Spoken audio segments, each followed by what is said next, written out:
live. Okay. Well, do it live. I'll write it and we'll do it live. So to get that perfect barbecue, you use wood. Are you sure it's safe? Whatever. We put the lighter fluid on, strike the match, and oh! Should we call the fire department? That might be a good idea.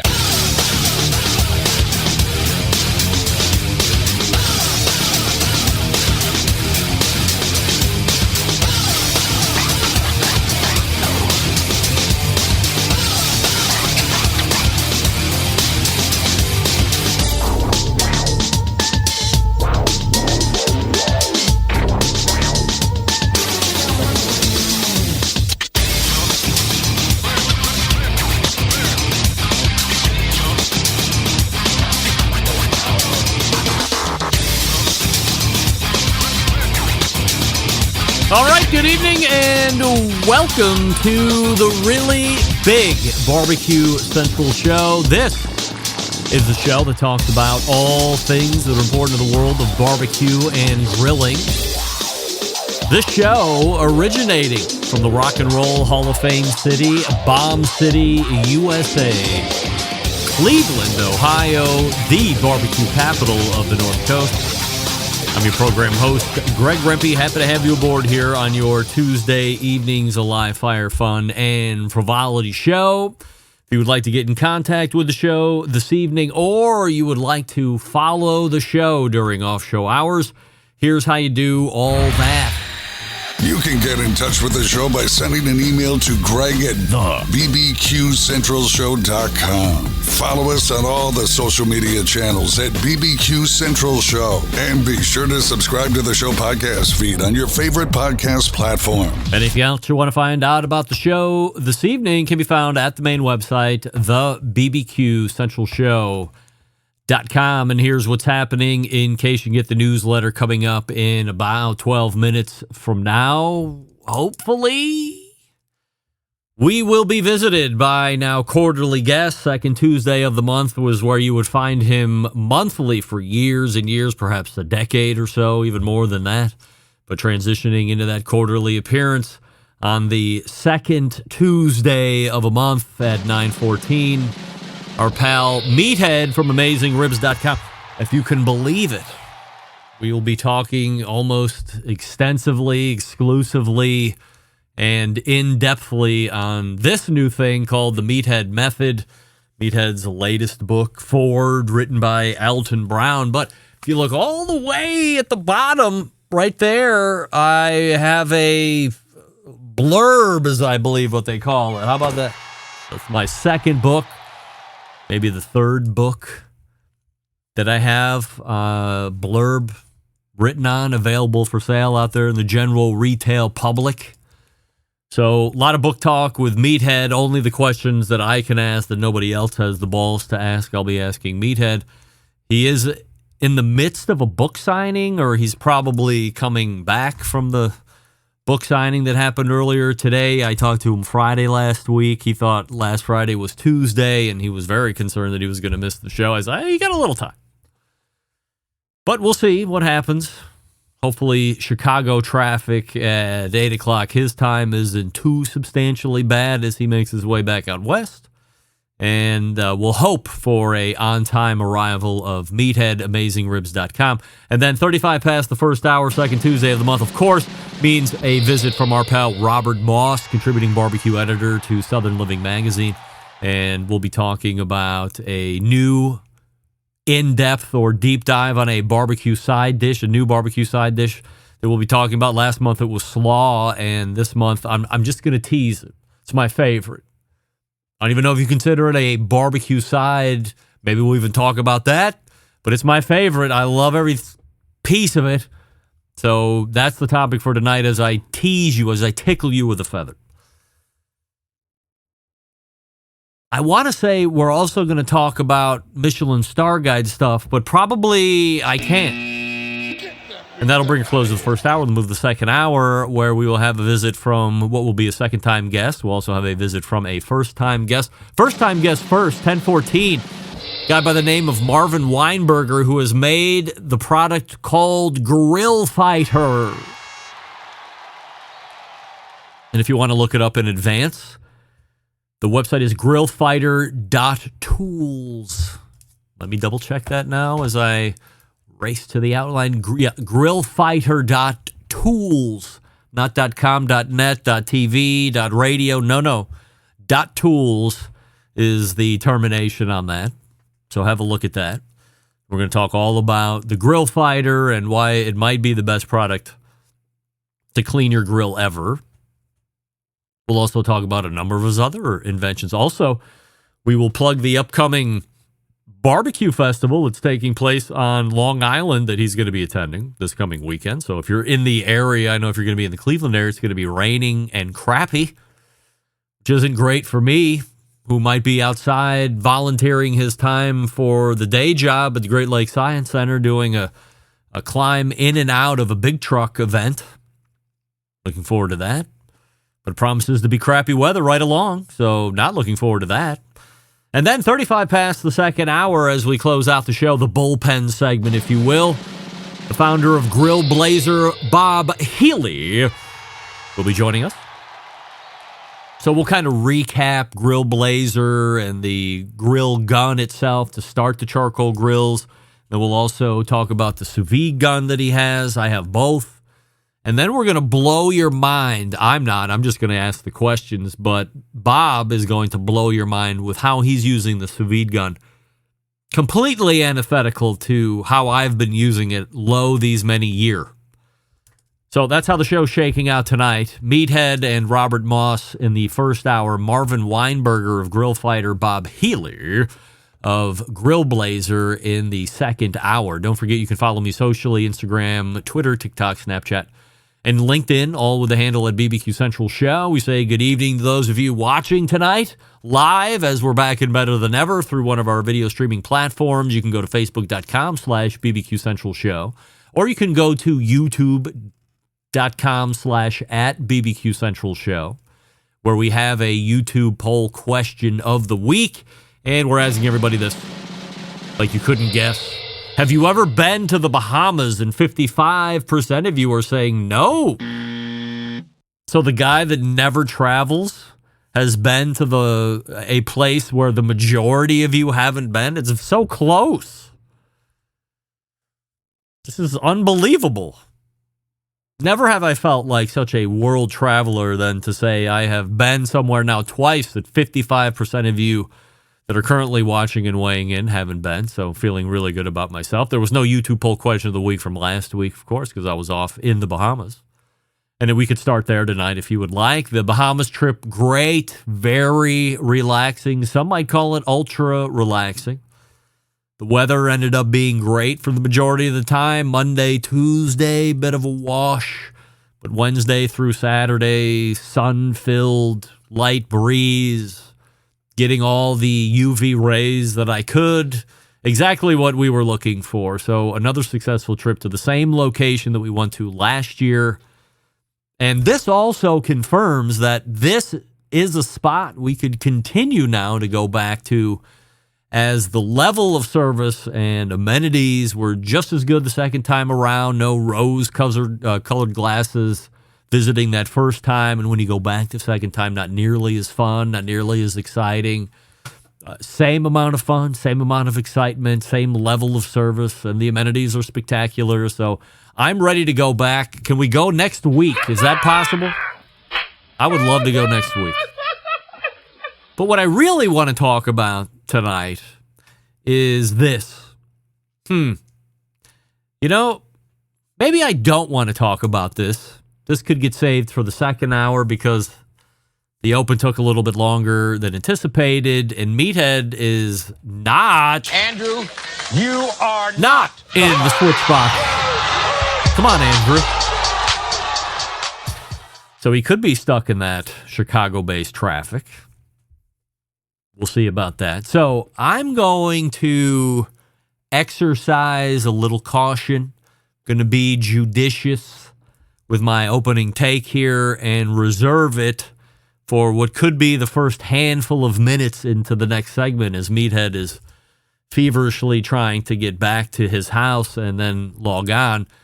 This is something that he told me was not a major chance of happening, but a slight chance of happening. So I'm going to go ahead and, as they say, pump the brakes here just a little bit and wait for this opening take to lead into the second segment, if you don't mind. Some of you complimenting me on my tan. Thank you. Appreciate that. Lance Owens, who is a very well-respected sun expert living in Paradise, Kona, Hawaii, saying a little bit of a burn. Wrong. By the way, I wore 45 SPF at a minimum, and I still got the sun. It's hot down there. For those of you that know, you know.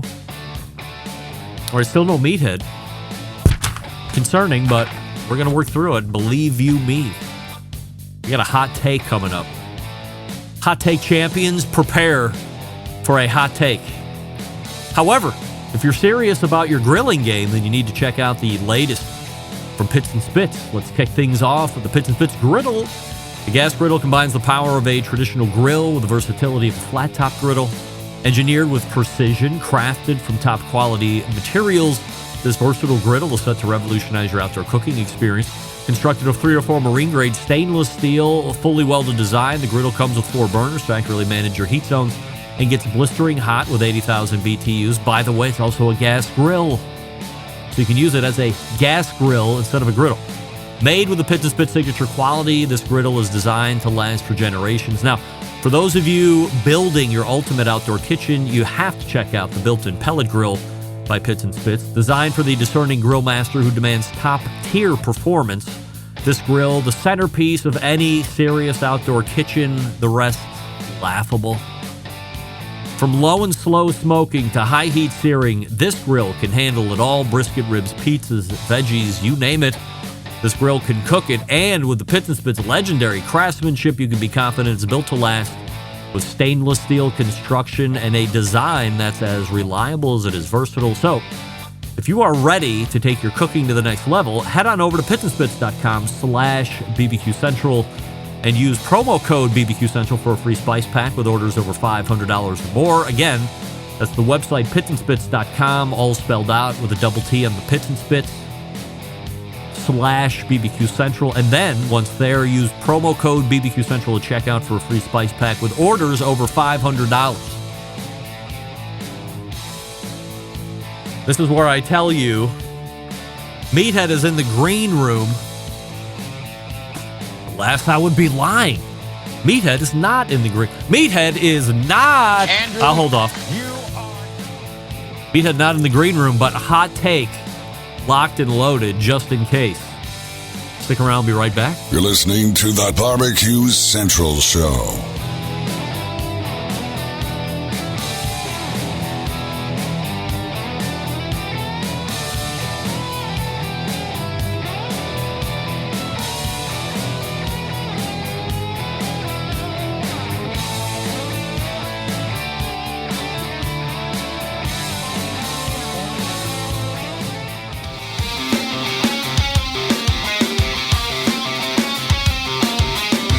Broadcasting live from the Barbecue Central Show studios in Cleveland, Ohio. You're listening to the Barbecue Central Show. Once again, here's your host, Greg Rempe.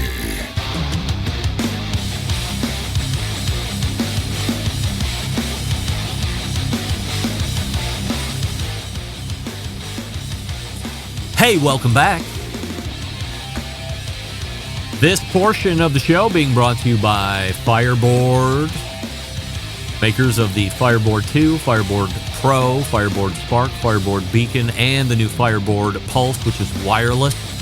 By the way, when you use the Fireboard app, if you have total access to all devices anywhere in the world. Find out more by visiting fireboard.com or call 816-945-2232. Ted Conrad and the gang over there at Fireboard. That keeps showing up. My guest in the first hour at the 9:14 segment has created the most heavily trafficked barbecue and grilling website on the face of the earth. He is a best-selling author, a Barbecue Hall of Famer, and a Barbecue Central Show's guest Hall of Famer. We are racing to the hotline where we welcome in our pal Meathead from hello, Meathead. Meathead? Okay, well, hold on a second. Let me try line 2. That's lighting up. That's the guest hotline. Meathead? No Meathead. That is bizarre. And you only get 2 times for me to go to the switchboard. So we'll have to keep an eye out for Meathead. Having a little fun here, of course. I had anticipated that might be an issue. So, in keeping with my thought on how to navigate this segment, I mean, where is it? There it is. Jeepers creepers. I was talking to you in the open about my revisit of the Bahamas and how great it was and how it was nice knowing going back almost a year to the day. We were right in the beginnings of June in 2024. We were right at the beginning of June 2025. I think we arrived in the Bahamas last year, June 2nd, and this year we arrived June 1st. And we were a little leery that going back to the same exact place and even downsizing excursions and what we really had planned to do last time when we're going to do that this time, was it going to be as fun? Was it going to be as great?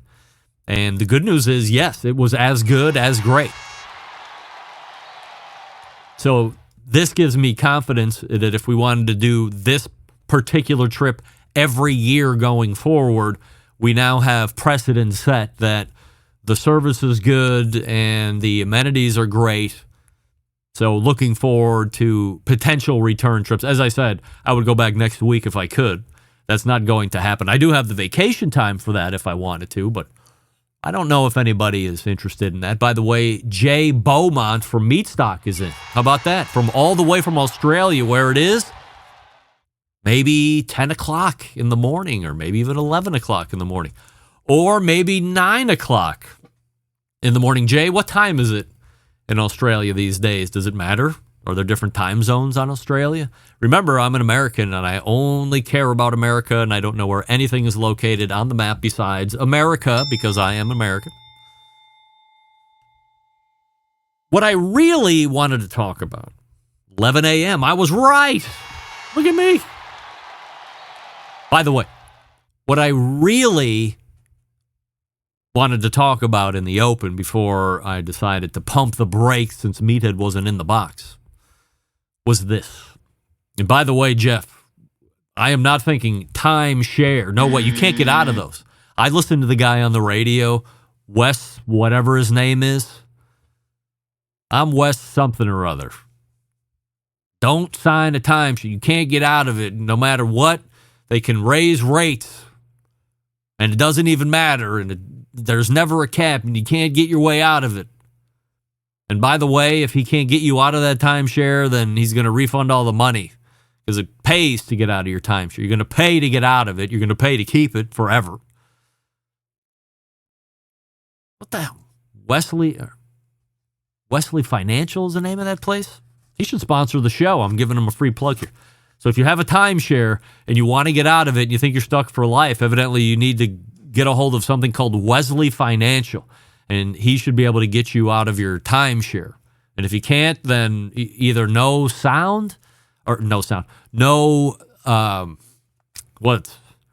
cost to you, or if you're paying a fee up front, then he refunds your money.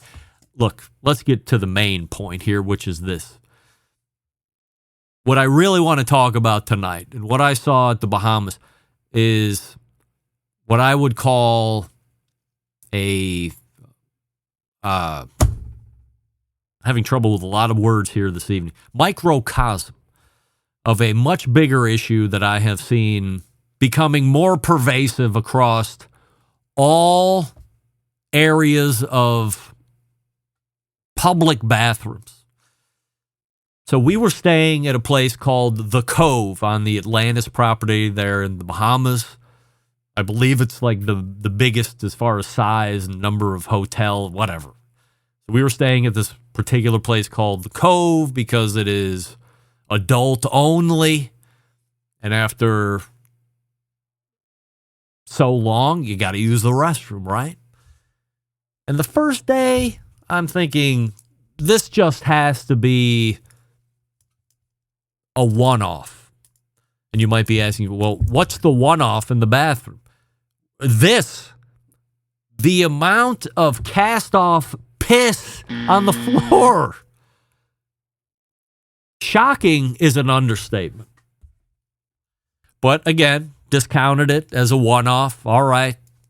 I'm not sure exactly what the hell is happening in here, but it's really the only bathroom that's around. And I'm not going to march all the way up to my room to go to the bathroom.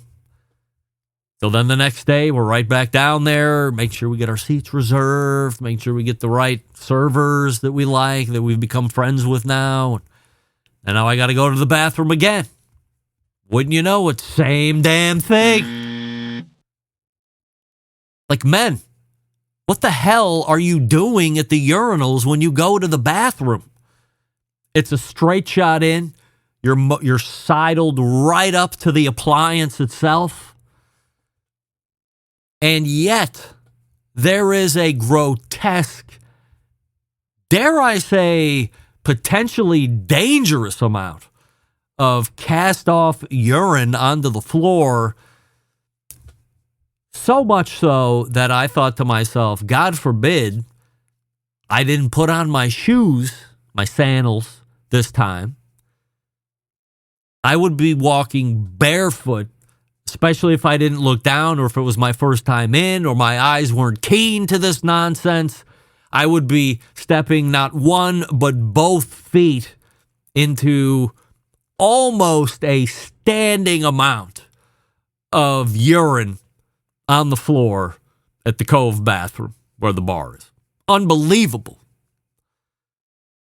I brought this up. I say this because I have brought this up maybe a year ago, maybe 2 years ago, to the General Embedded Correspondent Collective. Now, John was shocked as a human man, and I believe the last time I brought it up, it was airport bathrooms. And John, as a human man, was concerned for us that there was that much piss on the floor. Doug, the same way. That might have been pre-Matt, actually. Of course, Rusty's a man's man, so he's like, no, I love it. It's fine. I don't care. Rusty. But this was insane. This was shocking. So all I have to say is this. Men, and I see Brian Vestrom saying the bigger problem is dudes pissing in toilets and not using the urinals. Brian, we might have to agree to disagree in this instance because I have seen toilets look much cleaner around the porcelain convenience floor than I have ever seen on urinals. I don't know if you guys are waiting for extended periods of time where your bladder is so full that once the flow starts, your bladder is just ejecting the piss at rocket ship rates, porcelain cracking rates, and then it's just hitting and splashing out. But then that's got to be going all over you too, and that's gross. Get that big stuff out of here. So number one, men, take some pride in your piss jobs at the urinal. Dial back the flow rate if that's what it is. It's not hard to aim. Like, you're in there. Just let it happen. No nonsense. Don't talk to your buddy like, oh, hey, like meander all. Like I tell people on the microphone, you get on the microphone, make sure that thing is right in front of your mouth and don't start, side talk, doing this nonsense because the voice starts to meander away from the microphone, and then it stops picking up and doesn't give me the sound quality. Same thing when you're taking a leak at the urinal. No listing left to right, no talking to your pal, and no leaning over the side thing, try and get a peek. I mean, what? Don't do any of that. Stand still, stand straight. It's all aiming, everything going in the forward direction. We have to work as a society, and this is not just nationally, because I was international on this bitch. This is a global request from me to the global males of this company, or of not only this country, but to the globe. Do whatever you can to make sure that you are peeing into the urinal only and not doing anything else to get pee on the floor. It sounds very weird for me to say out loud as I'm listening to myself talk, that I have to ask global males to make sure that you're pissing in the urinals. But if you would have been next to me and standing in what I was standing in multiple days in a row, you would wonder, like, well, how come there isn't a bathroom attendant in here every half hour on the hour to do a little mop up of the piss situation? Number one. Number two, there's a fix. Aside from just really good male piss hygiene, is that what we're calling it? Male piss hygiene. Approach the urinal, produce the piss machine, and then pee into the urinal, just into the urinal. Now, these are not full-length urinals. Sometimes you go into the bathroom, the urinal is running, 5 feet up on the wall and runs all the way down. You got a lot of height to accommodate a varying array of piss streams. But these were up, off the ground. So I guess you have to be a little bit more careful in this regard, because you don't have the full balance, the other extra 3 feet running down to the ground. But I think we're all adults here. Like, if you can't saunter up to the urinal, then you go to the toilet. You're a little kid, your dad's not going to let you try and rainbow a piss stream up into the urinal, feel like a man. No, go to the urinal. Wait until you're older. Maybe next year you can use the urinal. So, practice good urinal hygiene, first and foremost. It's very easy. I just explained it. If you missed it, just scoot back about 30 seconds. There's only like 2 steps, right? 3 steps, tops. But there is a fix. And I've seen it, and it's not everywhere. And I don't know why it's not everywhere, because every time I see it and use it, I think to myself, how is this particular product not in every single urinal ever on the face of the earth? And by the face of the earth, I mean America, of course. But why not put it everywhere else that there's going to be a urinal? You know what it's called? It's called the Splash Hog. Splash Hog. Look it up. This is so you would know, if you're a man, you have the urinal cake, which is a circular disc. It is inserted into the piss collection area of the urinal. And then your urine runs over it.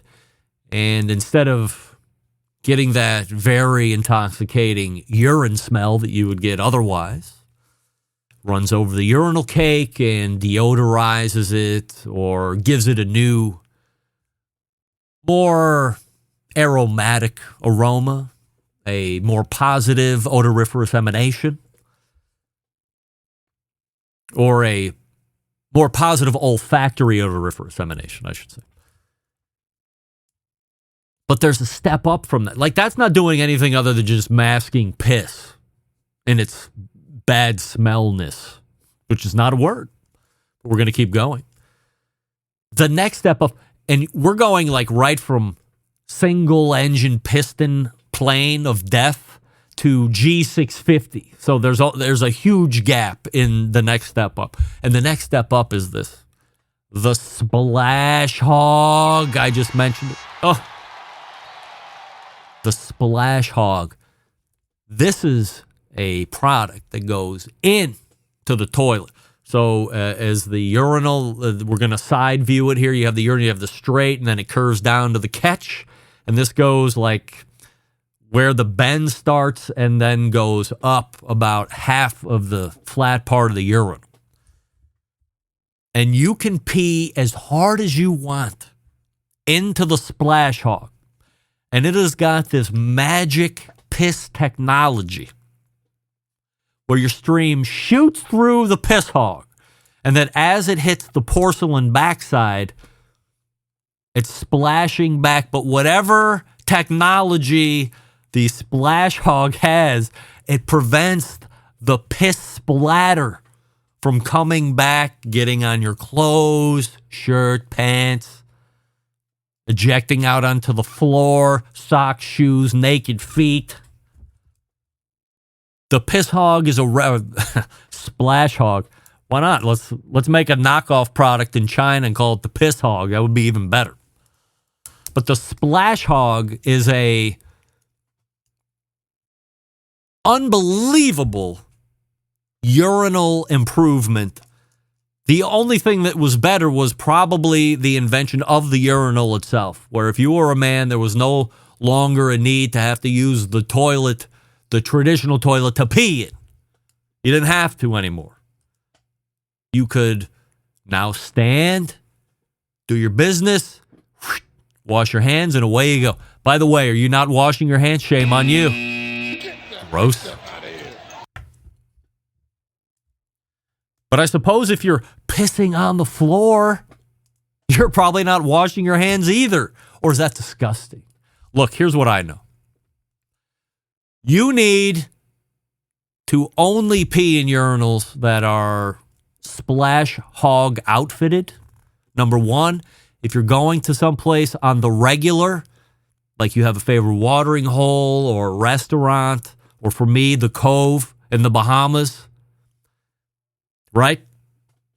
You go up to the general manager at the Cove and you said, hey, I just want you to know there is what I would deem an unacceptable amount of urine on the floor in the bathroom, and I know a way to fix it. It's called the Splash Hog. You need to get one for every urinal.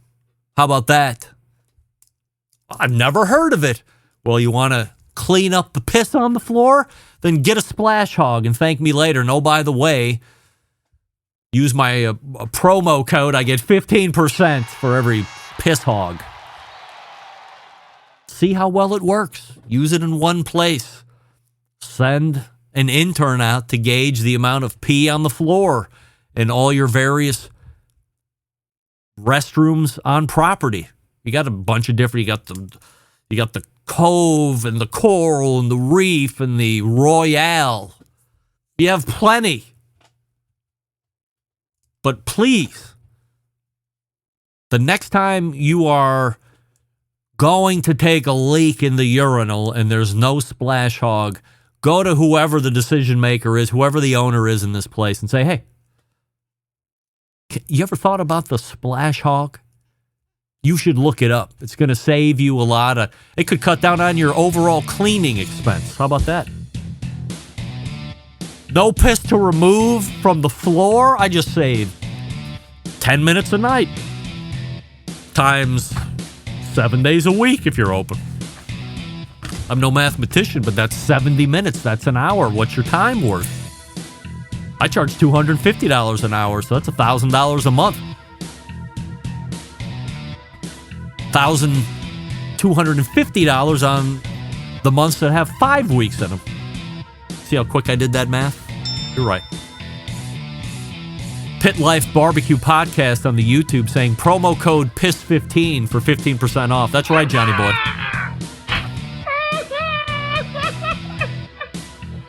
By the way, Cracks Country Cooking, they probably don't wash their hands after peeing, but they wash their chicken before cooking. I know, right?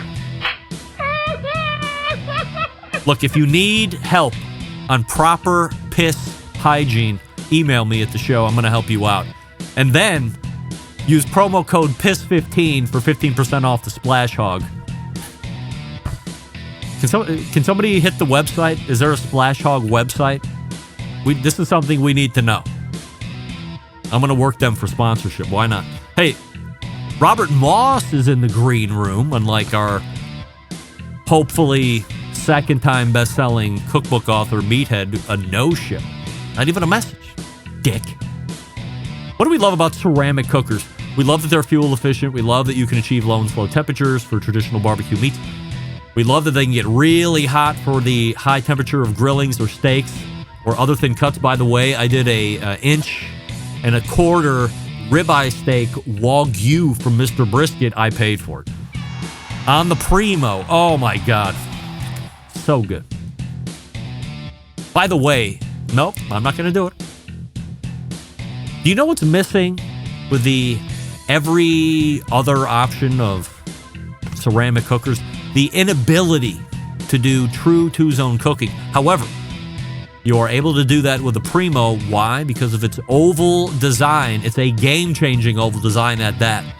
The shape gives you the ability to execute that two-zone setup that you desire. Also gives you other ceramic grill benefits as well. And when you break it down, there's more than 60 different ways to cook on this thing. Only sold through dealers. Find a dealer near you at primogrill.com and then check them out in person. I say always buy the extra large at a minimum and then go up from there, perhaps to the extra large, 25% bigger. Primogrill.com, that's primogrill.com. Also, friend them on the Facebooks and follow them on the Instas. We're back with Robert Moss right after this. Stick around. We'll be right back. You're listening to the Barbecue Central Show.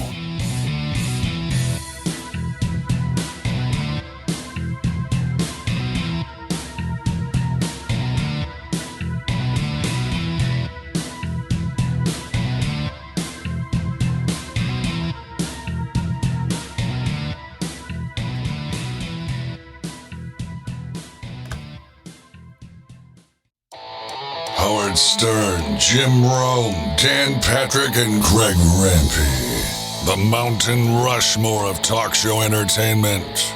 Now, let's get back to the Barbecue Central Show.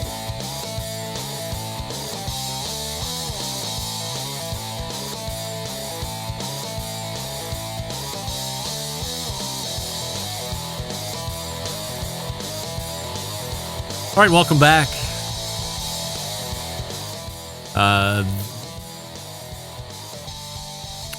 This portion of the show brought to you by Pit Barrel Cooker. Most unbelievable outdoor cooking device on the planet. Available in 3 sizes.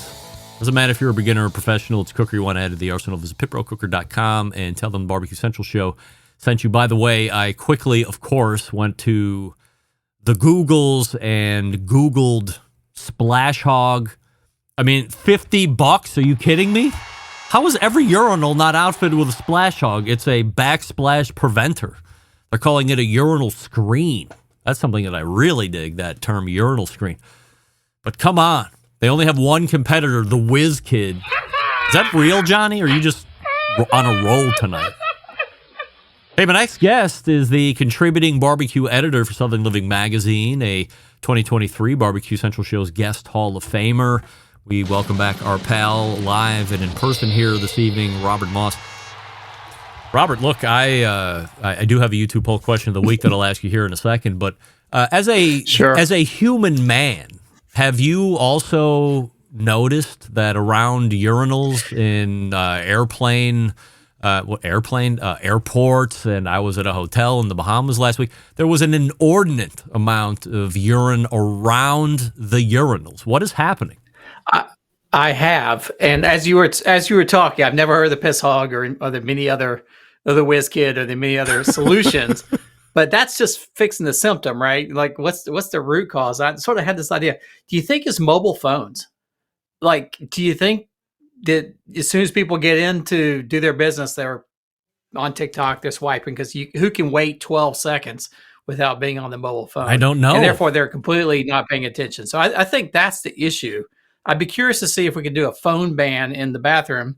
Just put them in a little cubby like you do at school, those little magneto bags, and then see if you have a clean restroom after a week. Yep, That's not a bad idea. my thought. We'll put that to the test. All right, YouTube poll question of the week. We're asking everybody, have you ever been to the Bahamas? Yes or no? No, I have not. I've been to the Caribbean, but not to the Bahamas. 61% of the YouTube voting public have not been to the Bahamas either. So I am well known for not even traveling in these United States, let alone out of the country. But I have 61% of the YouTube voting public whooped at this point, as I have now been to the Bahamas twice. All right, Robert, so not shocking to you or me, and we do have a thin line of communication that runs between us in between these monthly chats, is that for another month, now totaling 6, we could be discussing new news as it relates to the Michelin Star Guide. Breaking news, breaking Michelin Star news, if we wanted to talk about it, but then, there'll be breaking news next month too. So we may want to bottle it up, queue it up for next month. Yeah, so against my better judgment, I'm going to go ahead and listen to what the embedded correspondents say again for the second month. But we might have to delve back into this topic in July, but it certainly won't again be in June. Instead, we will continue with the topic of 2025, which is deep dives into traditional barbecue sides. Last month it was slaw, and that was great and well received. And tonight we cover my most favorite item on any barbecue menu. That includes the meats, by the way. Side or otherwise, the ever-famous and ever-present on barbecue menus, banana pudding. Oh my God, I love banana pudding. And I don't even know, where do we start on banana pudding? Well, I guess we could start with, as I always do, I'll question your premise. All right. Is banana pudding a traditional barbecue side dish? A, is it traditional? And B, is it a side dish? And yeah, I think both those things, you could argue yes or no on either one of those things. So maybe we'll dive in and see. But I guess, where do you land? I mean, is it a side dish? Is it a dessert? Is it a barbecue item, per se? Is it associated with barbecue? As long as I have banana pudding. You're well more the historian than me. So let's say my barbecue journey started in 2004-ish.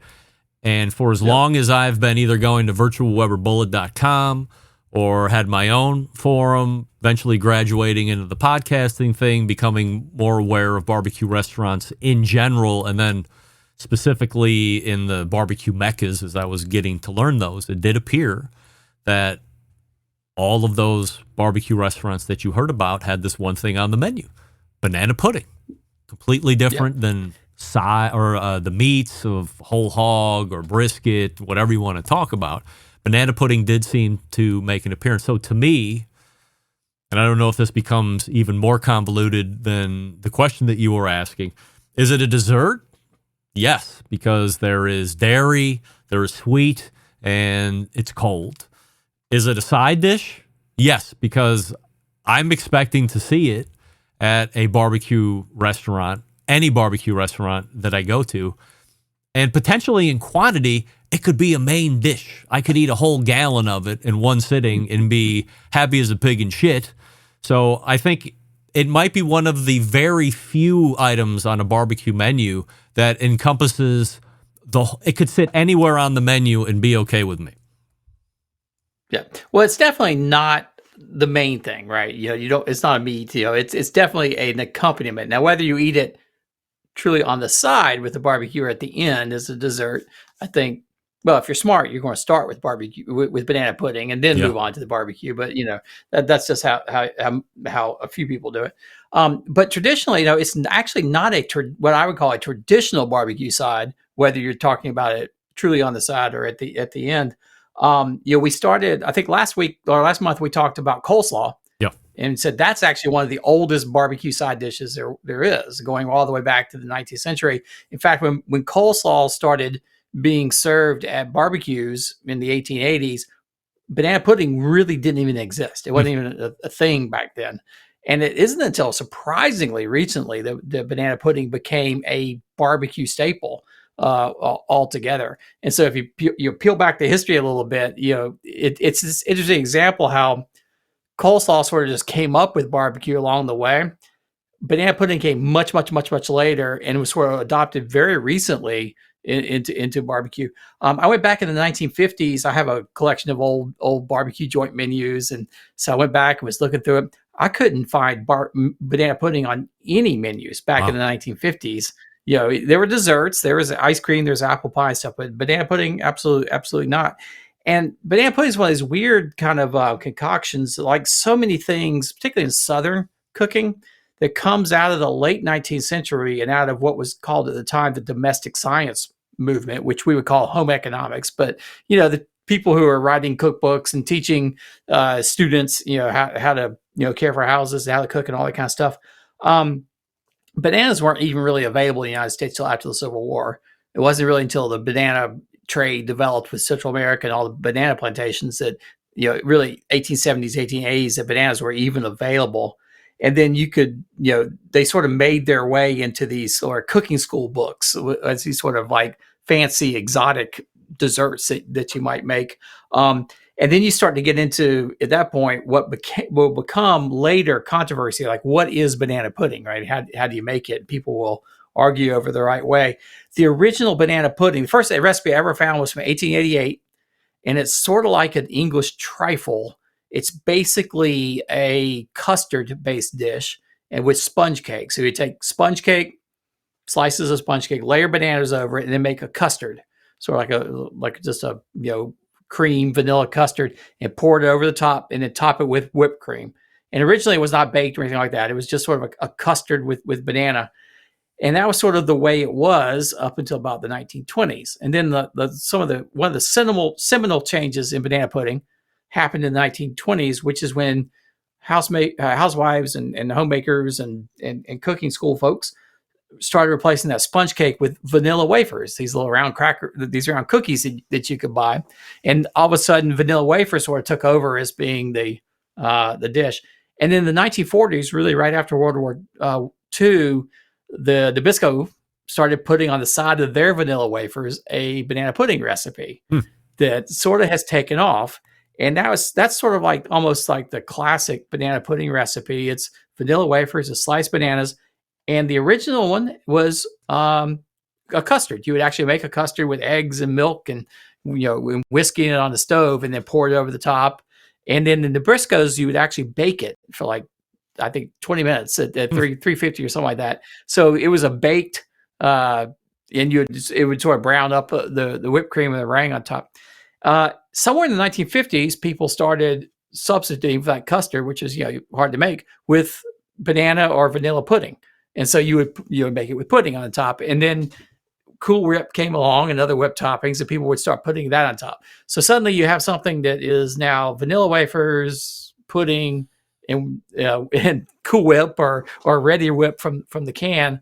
And I think people still debate today whether you should bake it with a custard, make your own custard, pour it over the top, or whether you should use pudding. But almost everyone uses vanilla wafers and either real whipped cream or meringue or something out of a can.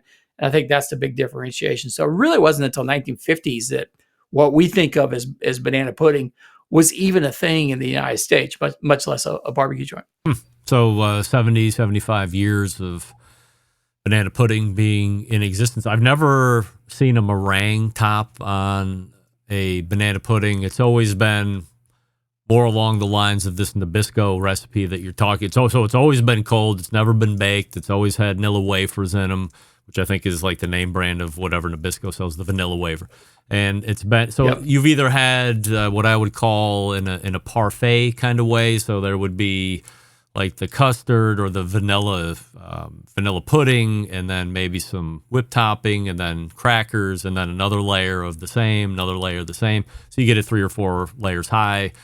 Truth Barbecue in Houston, Texas has easily the best banana pudding I've ever had. And if he sold it by the 5-gallon bucket, I would buy it by the 5-gallon bucket and eat it all in one sitting. Whatever he's making is tremendous, but it's not. It's an odd thing for me to say, but I will grade how good a barbecue restaurant is by how good their banana pudding is. If you knock the meats out, but your banana pudding is average or below average, I will not grade it nearly as well as if you knock the meats out. And then, oh, by the way, you have a stellar banana pudding, which is probably why Truth remains in the top 10 of Texas Monthly's top 50 for the last, decade and a half. Yeah, and since it is, if it's usually the last thing you want to have, when you're finishing up, so that's gonna be the last thing you remember. So if last thing you remember is like a subpar banana pudding, well, that's what puts a damper on anything. But if the last thing you remember is fantastic banana pudding, and I have this, actually I wrote a piece once that says there's always room for banana pudding, because I think there is. No matter how much, this is like a Moss's law, there's always room for banana pudding. No matter how much meat and everything else you eat, you can always squeeze in a serving of banana pudding at the end. And then the corollary to Moss's law is that there's never room for 2 servings of banana pudding. Because if you eat one, you're going to feel great. If you say, oh, I have more room, and it goes down well, and all of a sudden it's going to expand on you, and you're going to be in a world of hurt. You'll be laying down in the back seat and make your friends drive home. But I think that's the key. If you're going to wrap up that meal, it's got to be really, really good banana pudding. But that was not the case in my lifetime. It's not the case that was what you would do at barbecue joints, because it's a very recent thing. Where's the best banana pudding you've had?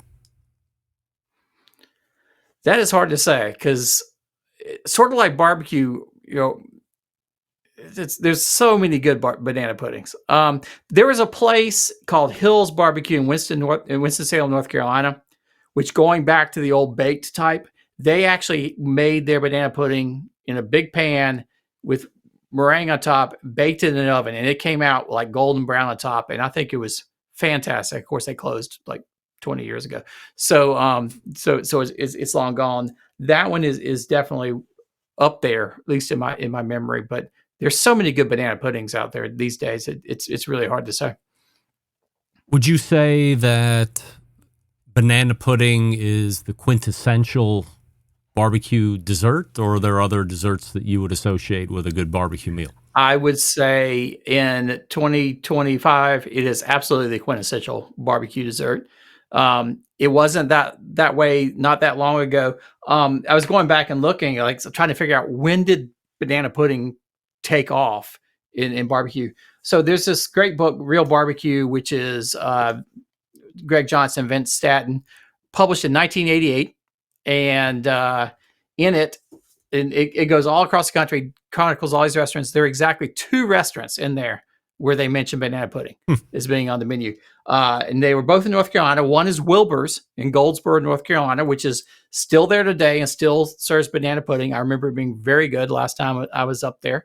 And the other is the much departed or much lamented Allen and Sons in Chapel Hill, which that banana pudding I remember as being fantastic as well. That closed 10 years ago or so, but are really fantastic. But those are the only 2 ones in there.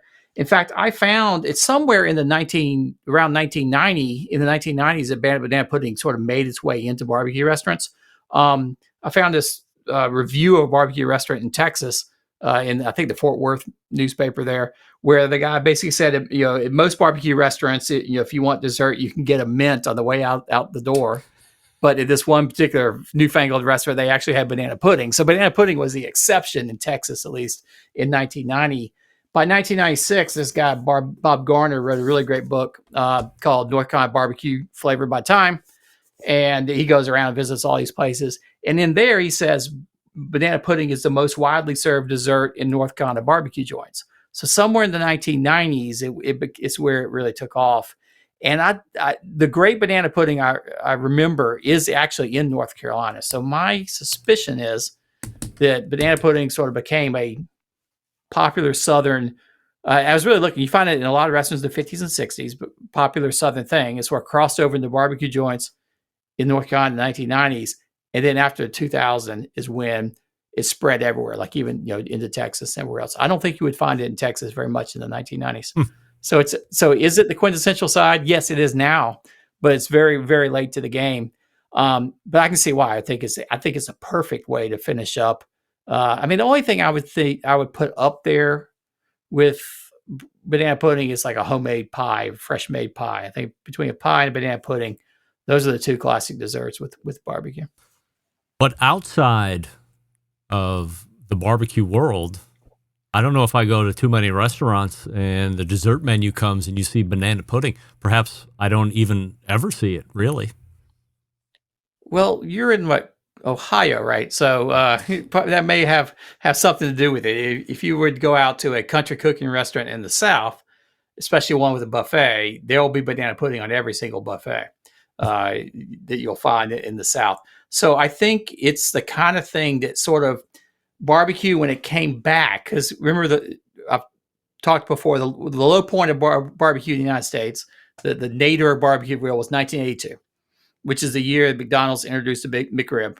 It was sort of like barbecue almost disappeared. McRib came out, and then like at some point everybody realized, wait, we're losing something special. And through the 80s, 90s, and up to the 2000s, it came back up. But along the way, it sort of took on at that time like this characterization of being Southern, of being that country cooking. And so what's a country cooking dessert? Well, it's banana pudding. In fact, in the early years of the 2000s, 2005, 2010, you could go into all these Southern themed restaurants. All of a sudden, they're serving banana pudding in mason jars.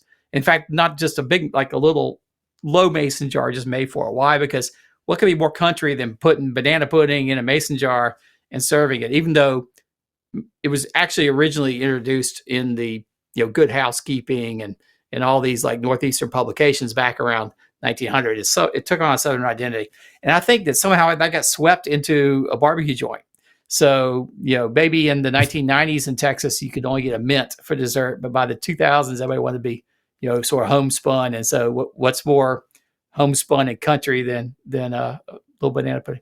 Last question before I let you go, and appreciate the time as always. Ernest Cervantes and Dave Kirkland's Burnt Bean Barbecue in Seguin, Texas is the new #1 Texas monthly barbecue spot. Yep. Agree or disagree? It's hard to say if I would put it at #1, but it's definitely top 10. I mean, there's so many things. I was blown away. I've been twice, both times. I think the pork steak, I still remember the pork steak I had there is one of the, if not the best pork steaks ever. I think they are up in that echelon of everything on the menu is good and everything sort of double down. Is it #1? Is it better than Goldie's? I don't know. I need to go back.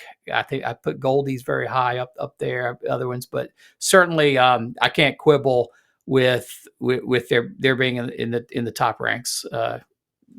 It's hard to say. Even I would go, and actually I have my top 50 Southern Living list coming out later this summer. We can talk about that in the future. They'll be in the top 50, I guarantee. But how high up will sort of depend on which day I actually cut the list. It was slaw last month. This month it was all things banana pudding, which is delicious. And it's our pal Robert Moss teaching us all that we need to know. Robert, always appreciate the time, and we'll see you in July. All right. Thanks, Greg. Talk to you soon. You got it. Robert Moss teaching us once again, and I'm a little shocked that my favorite barbecue side and dessert and main dish didn't really start making the rounds until like 1950s. That's a little shocking. By the way, Michael Savino in the instant chat, ribs were pre-boiled and stripped off the bone. Brisket was dry, mac and cheese was runny. Oh, but the banana pudding was great, so I'll definitely be back, said no one ever. You're wrong, Michael. Maybe I won't be back for everything that you listed previous to the banana pudding, but if the banana pudding is great, I will go in and order the banana pudding.